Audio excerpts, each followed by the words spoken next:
Hello, everyone. Today we have Andrija, who will be talking about improving pairings. And welcome, everyone. You can ask questions in the chat and also at the end of the presentation. So, yeah, the floor is yours. So feel free to start when you want. Yeah. So welcome, everyone.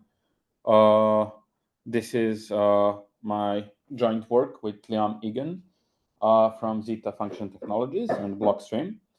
So the paper is called Improving Pairings, and I think it's quite clear what we're trying to do. So we kind of consider if it's possible to more efficiently prove the equality of some pairings instead of just computing the full pairing. So just let me try to fix my slide. Okay, so why in general do we care about this and what is the motivation? So we see that there are more and more applications which are doing this kind of recursive setting. So that are like verifying proofs of proofs, and the most very far efficient and like proof size pairings are proofs are still pairing based. So they are quite common. A lot of projects are using them, and we have this task to verify the pairing inside the SNARK in order to do the at least one-step recursion. There are other works to consider, which are like split accumulation and stuff like that to like postpone the pairing until the end. But here we are like dealing with use cases where literally we have to verify the pairing proof in the SNARK, and this is what we are trying to optimize. And as a consequence of the result, there is also more efficient way to verify pairings on, let's say, blockchains, which are like accepting SNARK proofs for something. So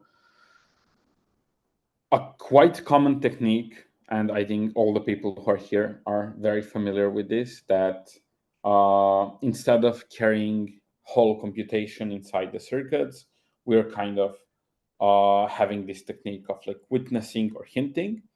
And I think that everybody at some moment saw this.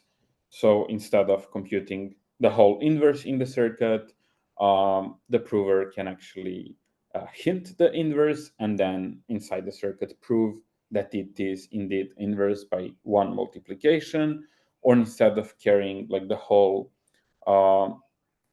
computing of the squared root, let's say, he can also hint the result and then prove that x squared is equal y. And this is like more fundamental, I think. And if you look into like p and NP complexity classes, given like an instance, it's always easier to check if it's satisfiable than like checking if some problem has solution in like full language. So the core idea of our paper was also to exploit this hint and make the verification of pairing substantially faster and smaller. So again, I guess a lot of people here are familiar with what are the pairings. So pairings are this very nice bilinear structure, this bilinear mapping that we use a lot in SNARKs.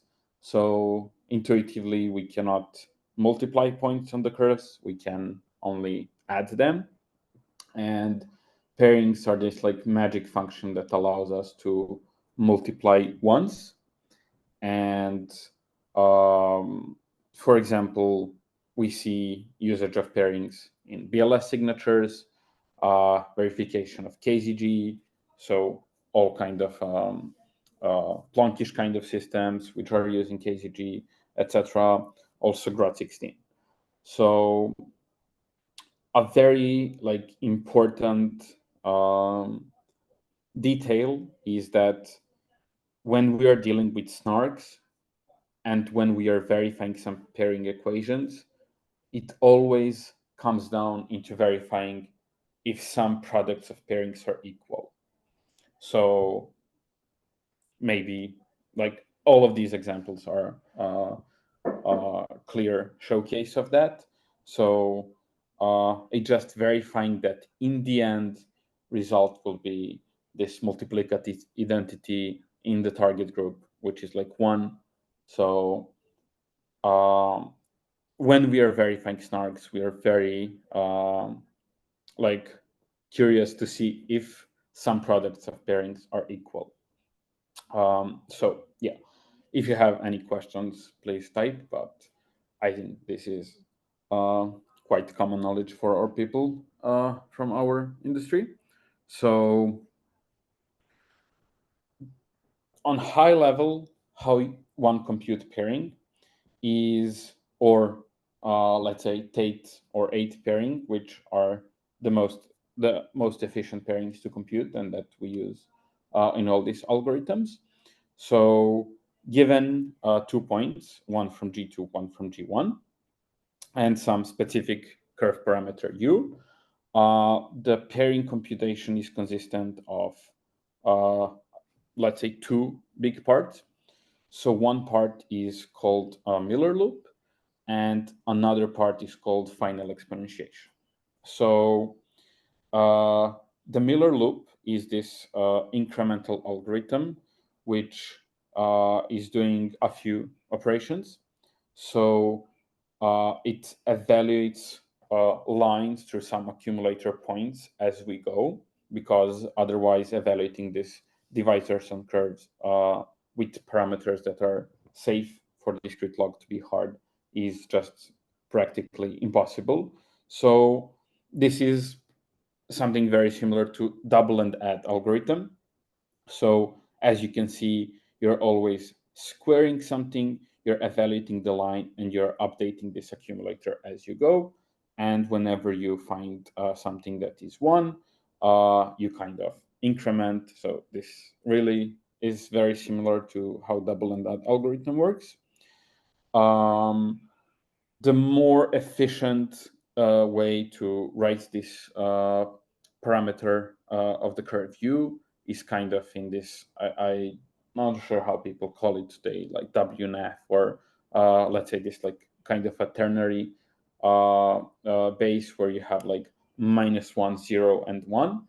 And if you can see, the number of operations here depends on whenever the bit is 1 or -1. So we kind of want to have the parameter which gives us as lowest Hamming weight as possible. So when writing in this ternary notation, we in general achieve the smaller Hamming weight, but it's kind of out of scope for what I'm trying to present here.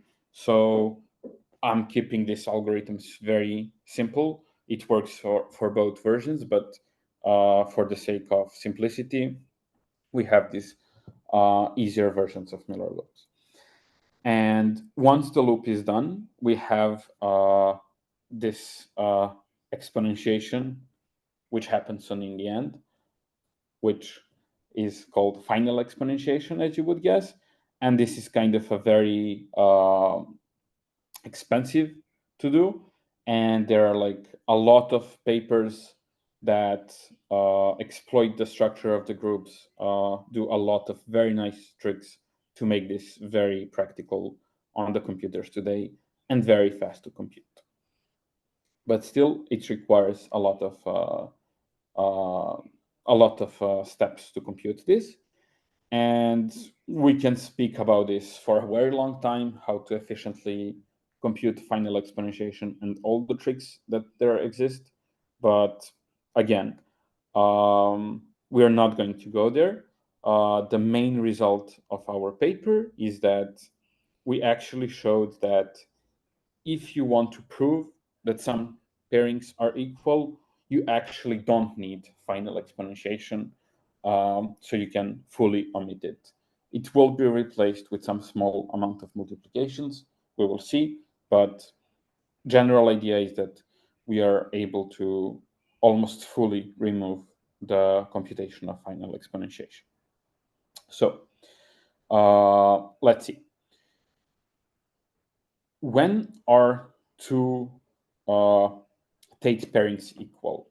Okay, so the main thing about Tate or 8 pairings is that results are not unique and that they lie in this equivalence class, which has like a bit ugly notation maybe, but we'll see in a second what does it mean.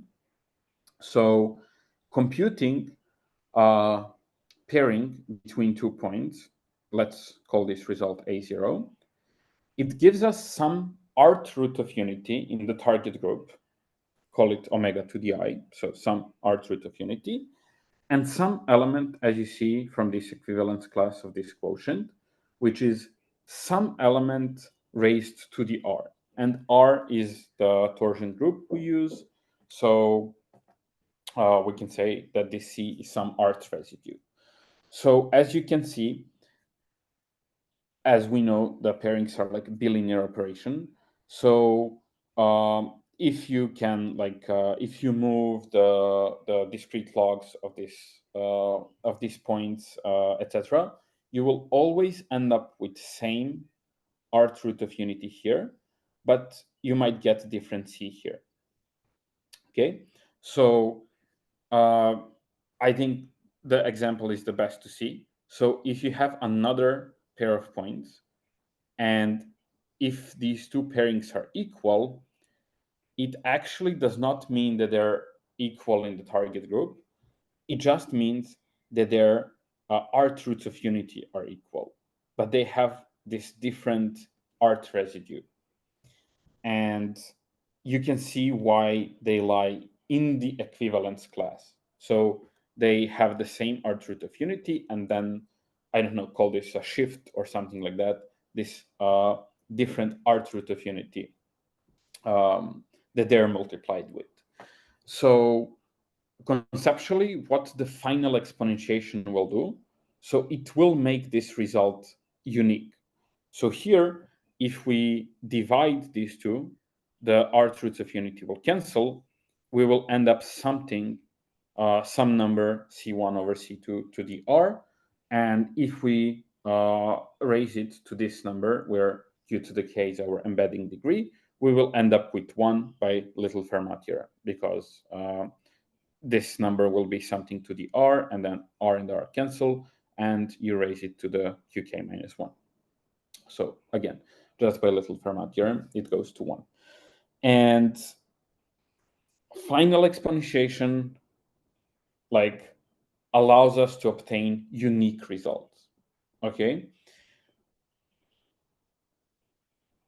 Conceptually, what we prove, or what our paper is about, is that we show that if you want to prove that two pairings are equal, you don't need to obtain this unique result to do that. Before we go into very details, probably, again, something that people are familiar with, but you don't want to compute this pairing and then final exponentiation, and then this pairing and then final exponentiation, and compare them, because you will have to do two final exponentiations then. Or if you have more complex products of pairings, let's say something as in Groth16, you will have to do even more final exponentiations, so it's quite inefficient. So what we in general do, so let's say that we move this on the left side. So this equation goes on the left side, we negate one of the points, and then we compute the Miller loop on that, and then in the end, we compute the final exponentiation of this one result. Since the pairing is like bilinear, this does not affect our result at all. So again, this works for any like product of pairings. Just for the sake of simplicity, keeping just 2 pairs of points.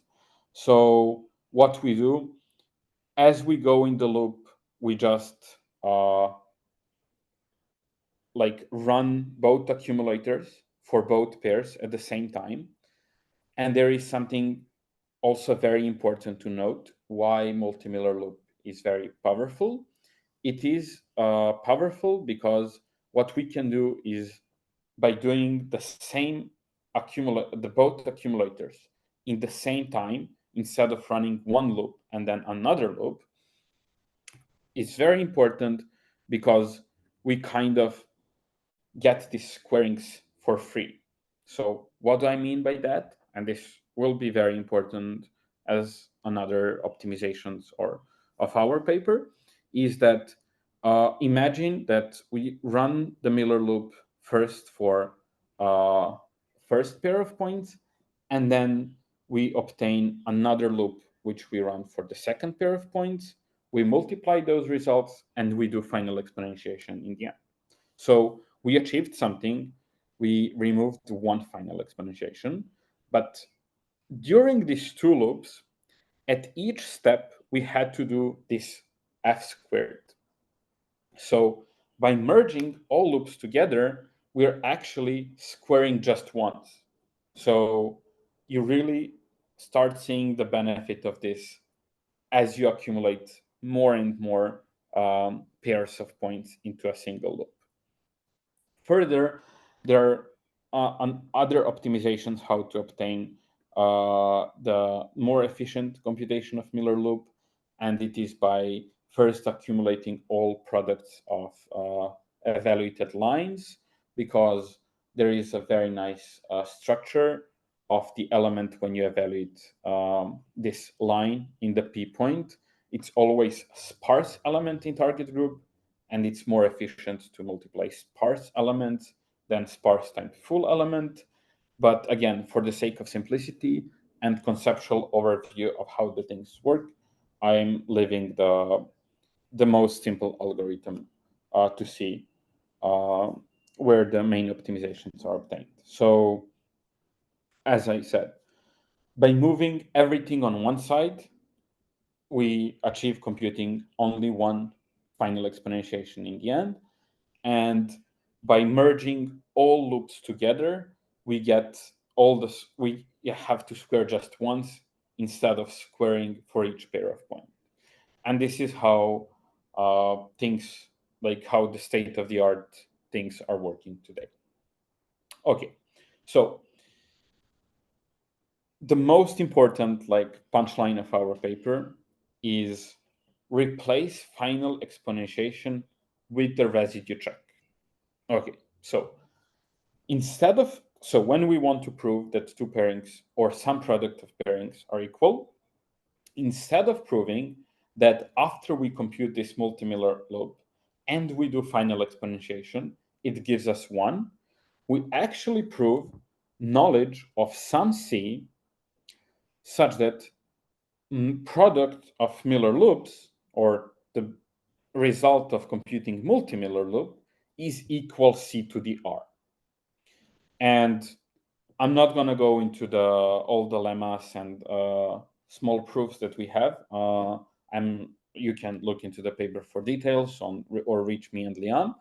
But what we proved is that this is enough.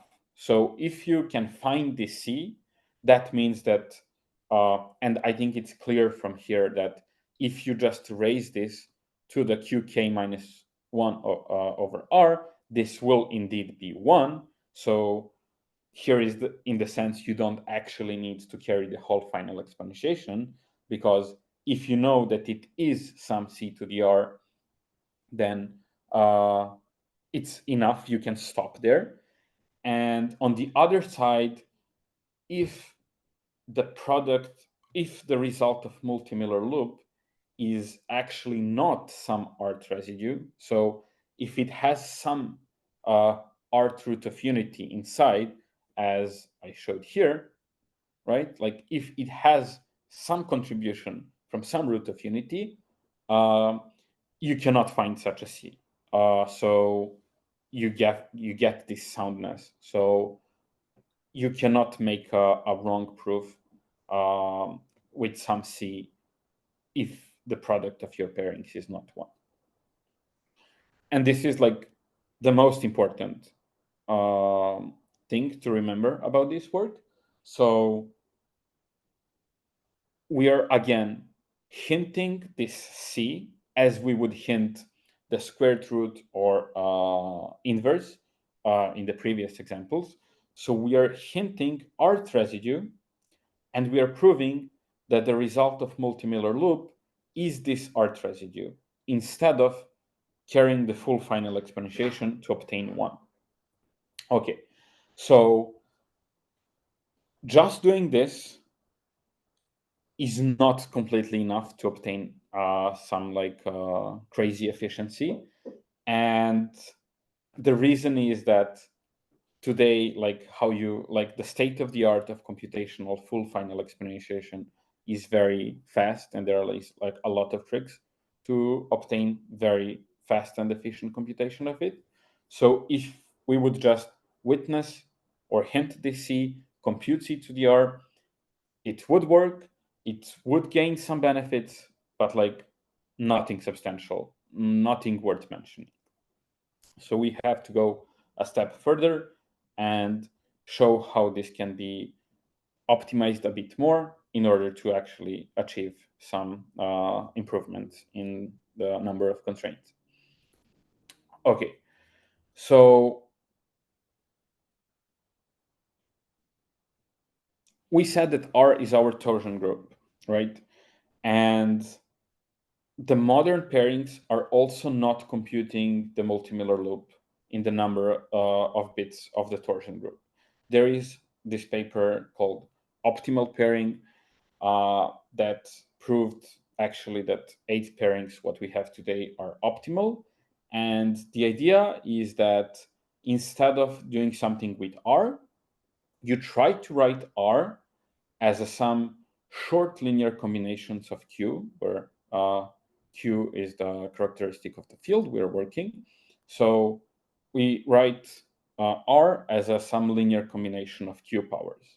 Why is this important?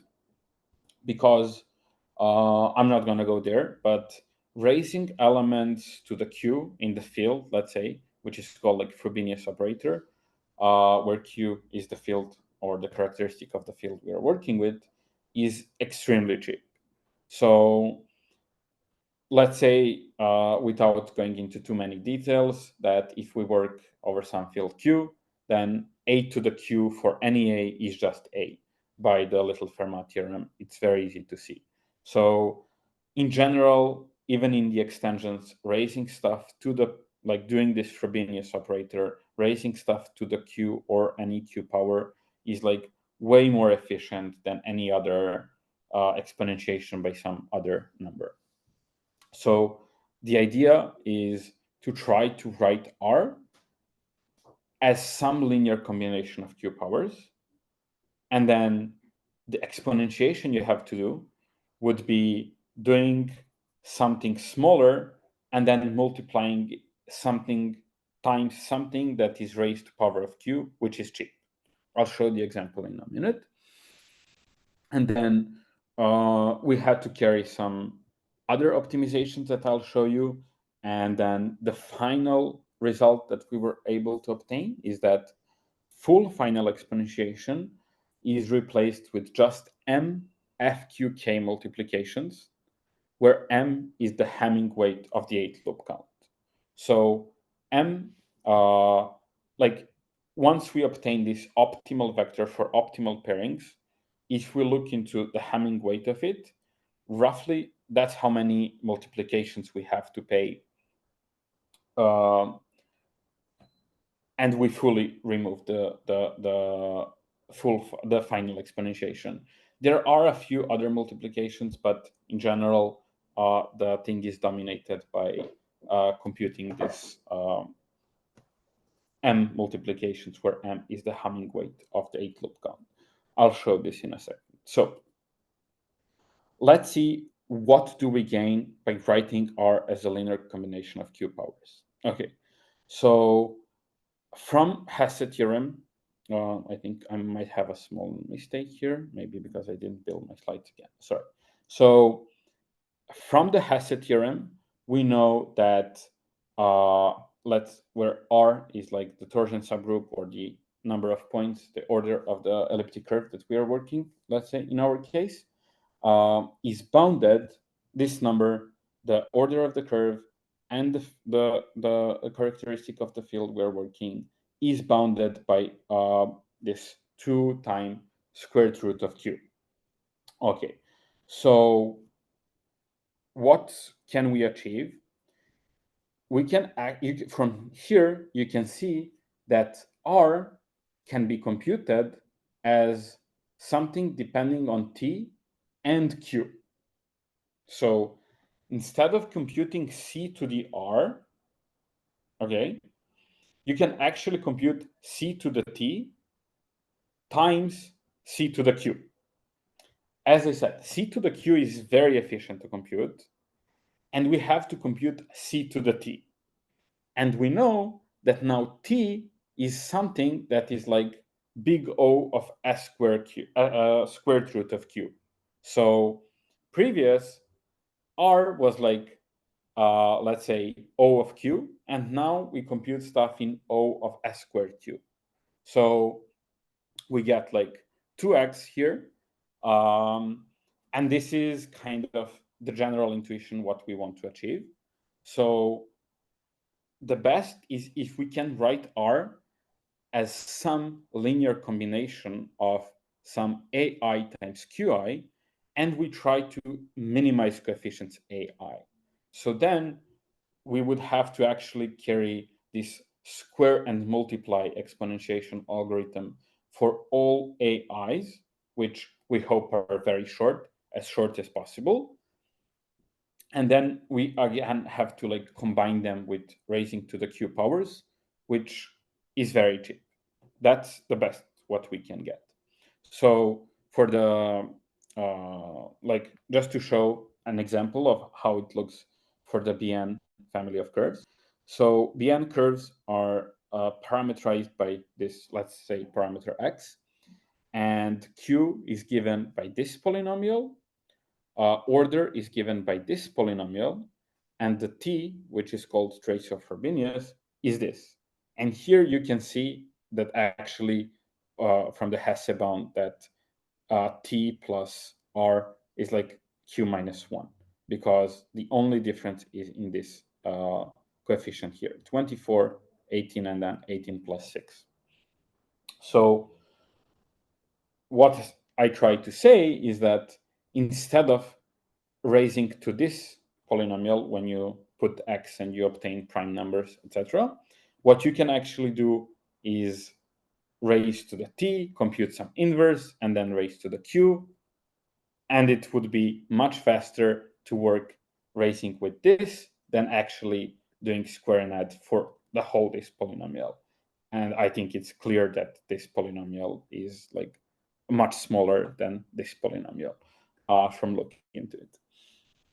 Okay, so what this optimal pairings paper showed us, and what do we do in practice today, is the Miller loop that we do is also not working with R, but it's working with this optimal vector that we can find that is given by solving some lattice, which minimizes these coefficients AI.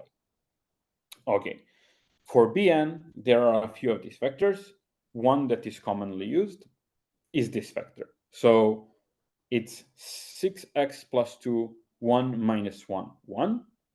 Okay, so if we look into this linear combination, we obtain this value lambda, which is 6x plus 2 plus q minus q squared plus q cubed. And the only like problem, or I would say not the problem, but the only difference is that actually this is not r, as you can see. This is some lambda. And you can prove that r always divides this lambda. Okay, so we wanted to write r as a linear combination of these, but it's quite hard. As you can already see, r is smaller than q. So if we allow ourselves to write, to take some linear combination and obtain a result that divides r, we're still good. So in the sake of pairing, you can still prove that your pairing will be well-defined, non-degenerate, and all the things you have to provide for pairings, which I'm not gonna go now. For us, for like the paper that we are analyzing and what we are concerned of is that raising c to the lambda will be much faster than raising c to the r. Okay, so why is that? As I said, all these things here are very efficient to compute, like you can say almost nothing. So in order to do c to the lambda, it will be dominated by computing this c to the 6x plus 2, or we can say it will depend on the number of bits that your x needs. Okay? Just for the sake of comparison, if we do the trick from the Hesse bound, you would actually have to compute c to the t, which would depend on x squared. So I think it's clear that from this, computing something that depends on number of bits in x is, again, even more efficient than computing something in bits of x squared. Okay, so here we obtain this optimal exponentiation. Ideally, what we would like to have is that product of like the result of our multimiller loop that we're computing is equal to c to the lambda. And then we would be done. Like c to the lambda would be very efficient to compute. Sadly, for the example we gave, which is like BM curve, or in general, it's not going to be always true. So we said that you can prove that r always divides lambda. So lambda over r is like a well-defined integer, and by the definition of embedding degree, which is k, you have that r divides q to the k minus 1. So this is also well-defined integer. If we compute GCD of these two numbers, we can show that product of multimiller loops will always be almost lambda residue. So it will be lambda over d residue, or however we can call it. And this is fine, but still not ideal, because as we said, the most benefit we would have if we compute c to the lambda somehow. Okay? In order to do this, now I don't know how people are familiar with like Legendre symbols and stuff like that, but if you have, let's say, two non-squared residues and you multiply them, you will obtain square residue. And you can generalize this to other residues. So what we show is that if you have something that is non-det residue, and if you multiply this number with that non-det residue, where this is also not det residue, you will obtain something that is det residue. If the final thing is indeed det residue, you can actually compute c to the lambda. Okay, so we showed that there always exists such number, let's call it a, that is not det residue, such that if you scale the multimiller loop, then it will make it a lambda residue. Then you can find this C, hint it, and in the circuit compute this optimal exponentiation. Okay, so there are like a few things that you might be concerned of, and one, maybe the most obvious, is this sound? So yes, you can also look into the paper, or we can discuss that. If you scale something with non-dit residue in this setting, it still cannot like make your result of the pairing mailable, in a sense that after this scaling, if your pairings were not one, somehow to make them one. So this is still completely fine to do. And when you look into how your curves, how your like pairing friendly curves are defined, you can always find like a non-dit residue. So it's complete. It will always work. In the case for the very famous BN254 curve, which everybody uses, this D is equal 3. And it's easy to see that when you write all the numbers down, that 27 roots of unity are not third residues. So if you take some 27 root of unity, and if you have some multimiller loop output that is not lambda residue, then multiplying it with this 27 root of unity or its square will make it a lambda residue. Okay, and then as a like a final optimization, and this has to do with the trick I showed how in general we compute multimiller loop. What you can do, instead of proving that A times the multimiller loop is equal C to the lambda, you can actually prove that A times multimiller loop times C to the minus lambda is equal 1. And then what you can actually do, so instead of initializing F to be 1, you can initialize F to be C inverse. And then, as you can see, while computing this, you will also get squarings of C for free. So in general, you will multiply F by C only when this bit is not 0. And this has to, like, this is connected to what I said, that instead of doing full final exponentiation, you have to do m multiplications, where m was the Hamming weight of the curve parameter. So as you see, whenever this bit is not 0, which is 1, which adds 1 to its Hamming weight, we have to do another multiplication. Otherwise, in the like generic step of the loop, we square, and this C is squared together with it.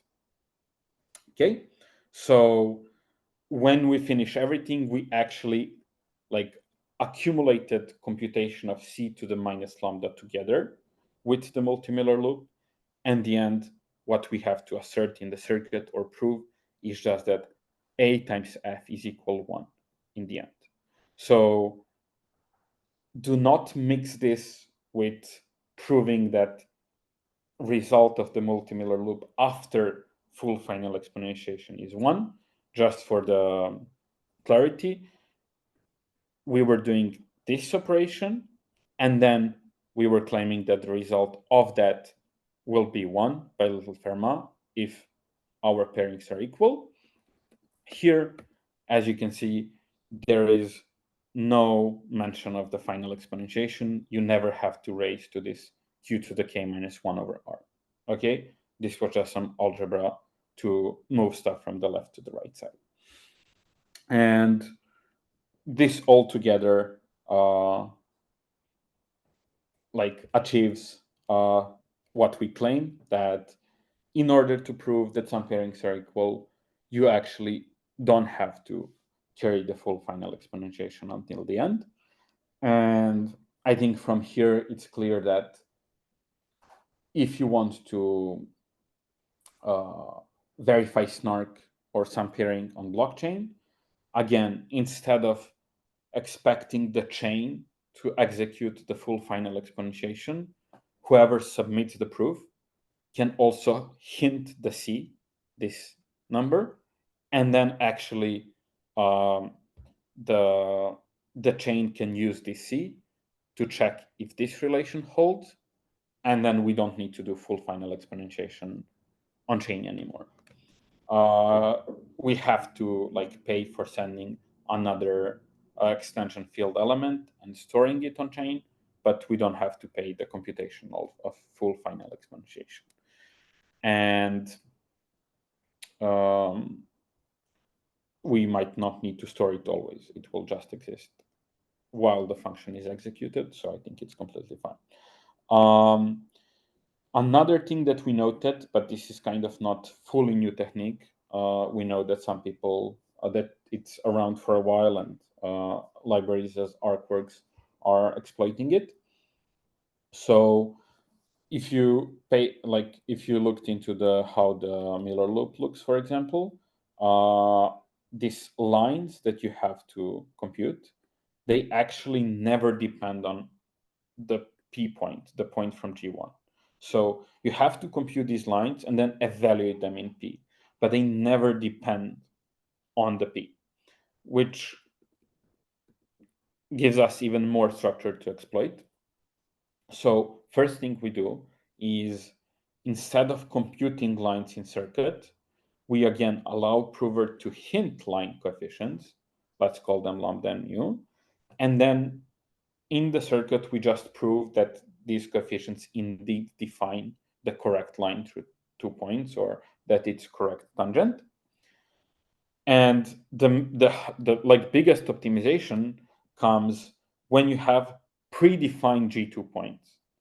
And if you look closely to some of the formulas I had at the beginning, if you have like a constant public key, both G and G to the X are predefined points.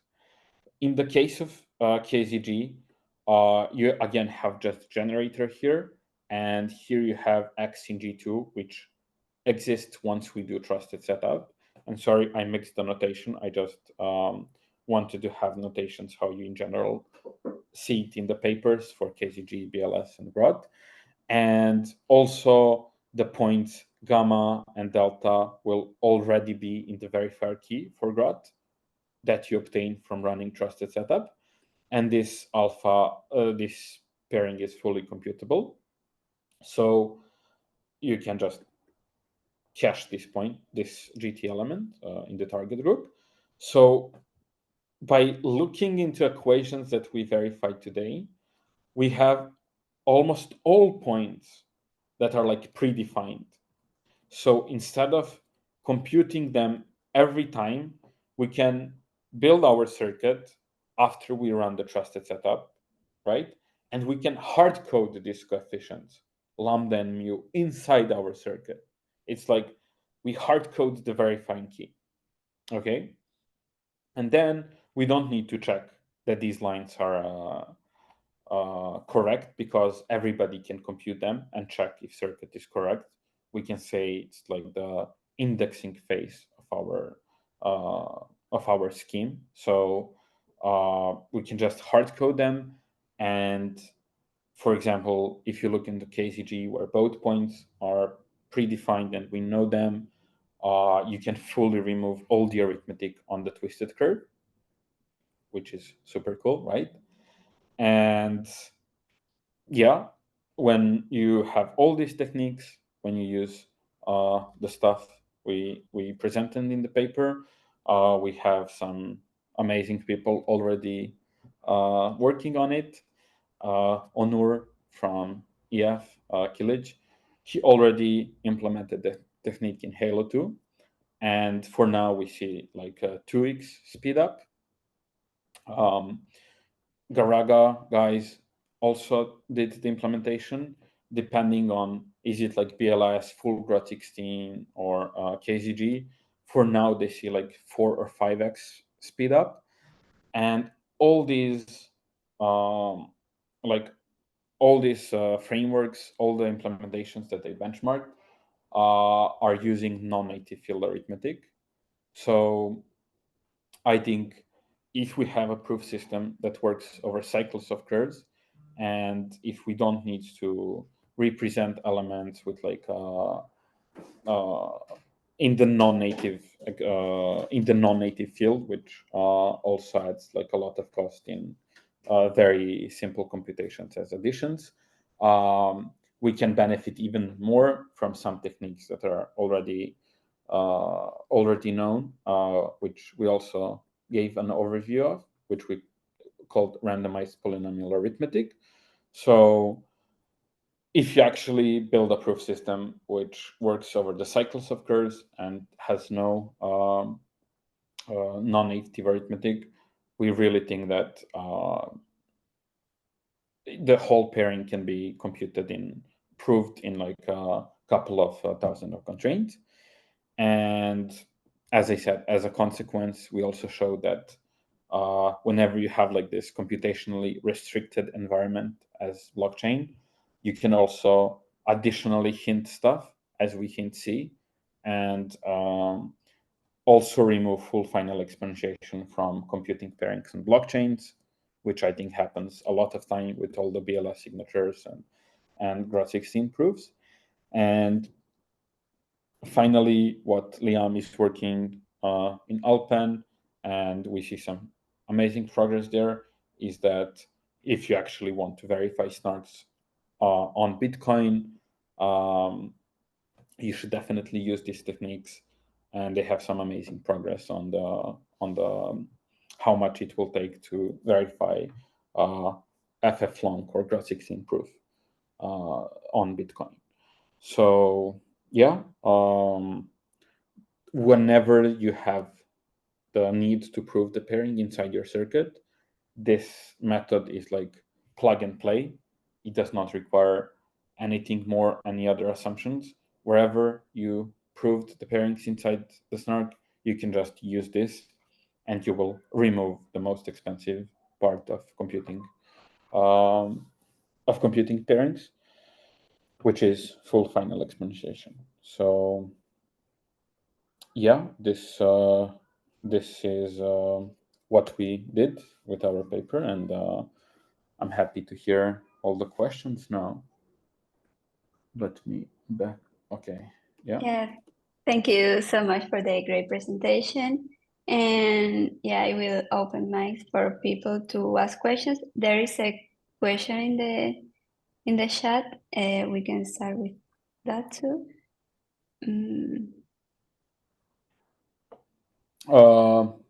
When you say minimize coefficients, does this mean minimal Hamming weight? In general, yes. So your like square and multiply algorithm will depend on the Hamming weight, but altogether it depends on how many bits you need to write the exponent. So it's not just about minimizing just Hamming weight. You want as small as possible coefficients in this short linear combination vector.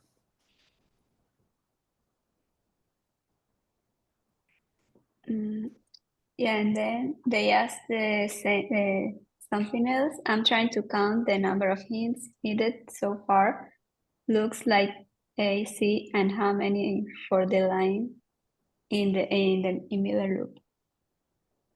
How many hints you have to send? Oh, wait, I see. How many for the lines? So far, looks like A, C, and how many for the lines in the Miller loop. Yeah. So for how to say? Okay, for a per step of multi-Miller loop, you have to evaluate 2 lines for pair of points. So whenever you have a G2 point that is not predefined, let's say the pair A times B in Groth16, you have to send a line. So sorry, you have to send like a coefficients of tangent line per bit, which for Bn is like around 60, 64, I forgot now. And plus you have to send line for each, you have to compute line for each non-zero bit. So you have to hint 2 coefficients per number of bits that your 8-loop count has, plus 2 coefficients per each one. So it's like 2 coefficients times Hamming weight. Hamming weight for BN, if I remember correctly, was 27, and the whole 8-loop count was 60 something bits. So I don't know, let's take upper bound of 100, and then you will have 100 times 2. Thanks, and Hamming weight of what again? Okay, the Hamming weight of this lambda vector, right? So if you remember, we computed this lambda as a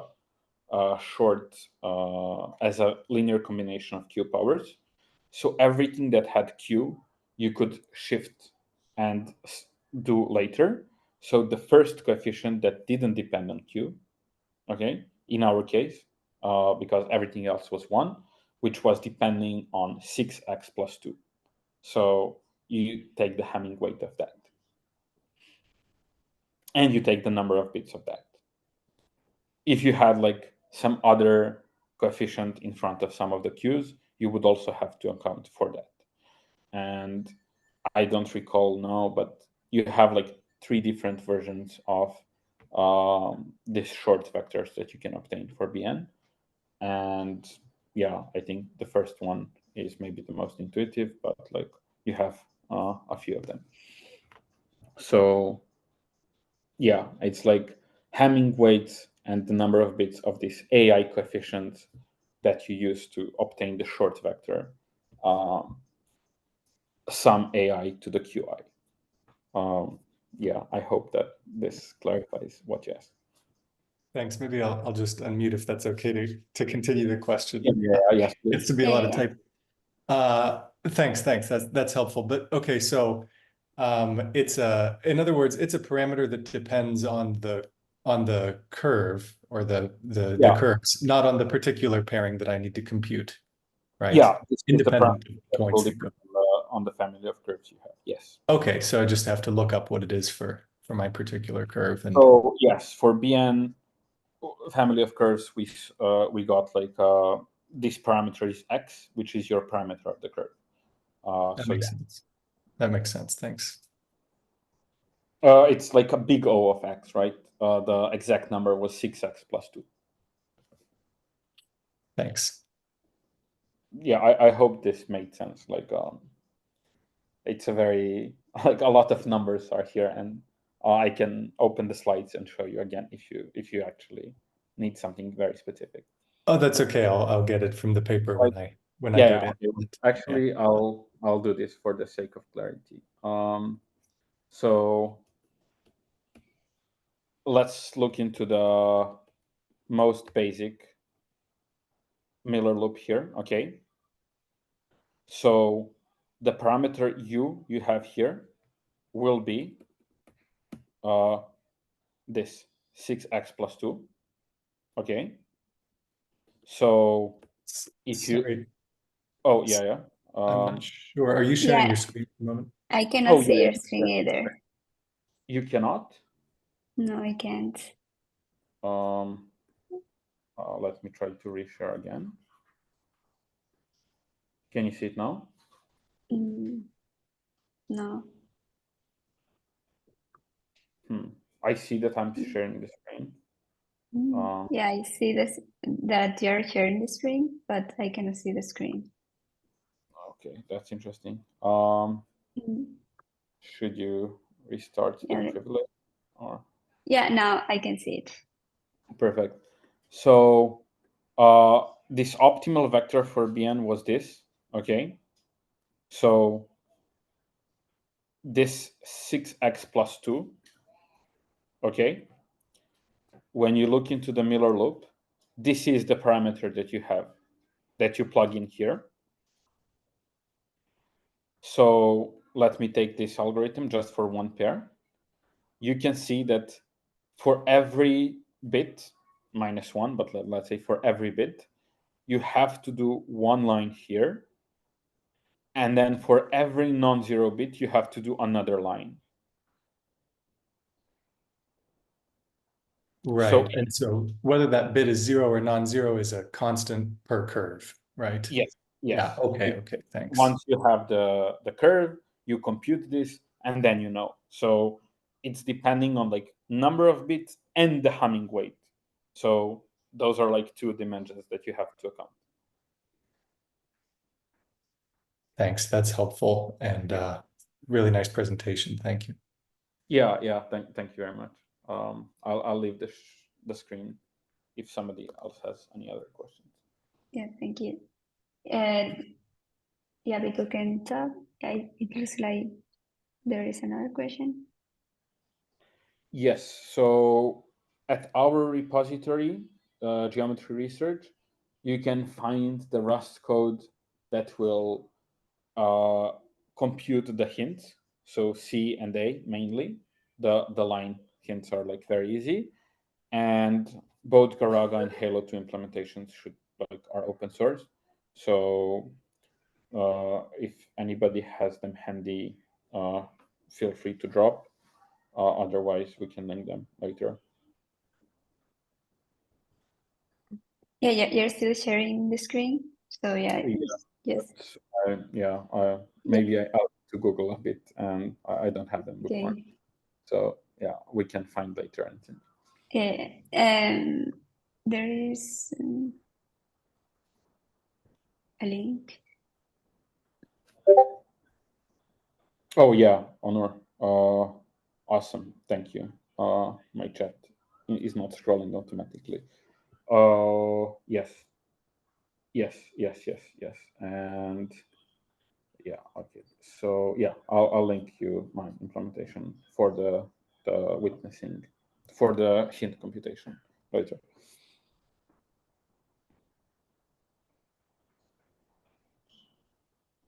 Yeah, more questions. Yeah, we can wait 1 more minute. But thank you very much for the great presentation and the paper and all the work you do. Thank you very much. Yeah, if no other questions, you can always reach us on X or wherever, and we will answer. Yeah, it looks like there are no more questions. So thank you again, and thank you everyone for joining. Thank you. Yeah, it was a pleasure to be here, and yeah, see you around. Thank you, and have a nice day. Yeah. Nice day, everyone. Yeah. Bye. Bye, everyone. Bye.